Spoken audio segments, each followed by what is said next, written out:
দ্বীপবৈচিত্র্য সংরক্ষণ যুব সংস্থার পক্ষ থেকে আলমডাঙ্গাতে এক বর্ণাঢ্য র্যালি, স্মারকলিপি পেশ সহ আমরা নানান কর্মযজ্ঞ হাতে নিয়েছি।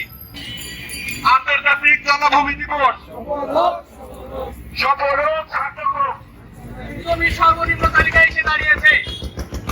বিশেষ করে বাংলাদেশে 1971 সাল পরবর্তী সময়ে একটি ঘোষণায় দেখা যায় বাংলাদেশে যে পরিমাণ জলাভূমির অংশ ছিল তার 4 ভাগের 1 ভাগ বর্তমানে আছে। আমি এখন স্মারকলিপিটি পড়ে শোনাচ্ছি। বরাবর মাননীয় উপজেলা নির্বাহী কর্মকর্তা আলমডাঙ্গা চরনা, স্মারকলিপি বিষয় আন্তর্জাতিক জলাভূমি দিবস 2 ফেব্রুয়ারি উপলক্ষে আলমডাঙ্গা উপজেলার নদী ও জলাভূমি উদ্ধার সংরক্ষণের প্রয়োজনীয় ব্যবস্থা গ্রহণের আবেদন।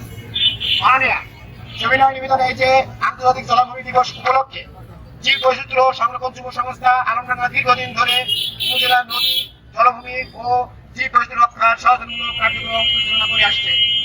সঠিক রাখার জন্যই তার উপকারার্থে আল্লাহ তাআলা সমস্ত কায়নাতকে বানাইছেন। এর মধ্যে অন্যতম হচ্ছে পানি। আর এই জলাভূমি আস্তে আস্তে আমরাই ধ্বংস করছি।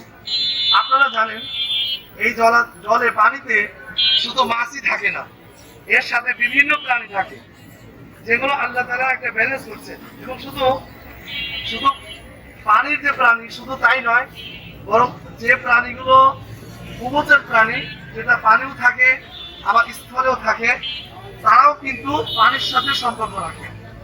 যদি আমরা জলাভূমি নিশ্চিহ্ন করে দেই অথবা জলাভূমিগুলোকে যদি দূষিত করে দেই, তাহলে আমাদের ইকোসিস্টেম নষ্ট হয়ে যাবে।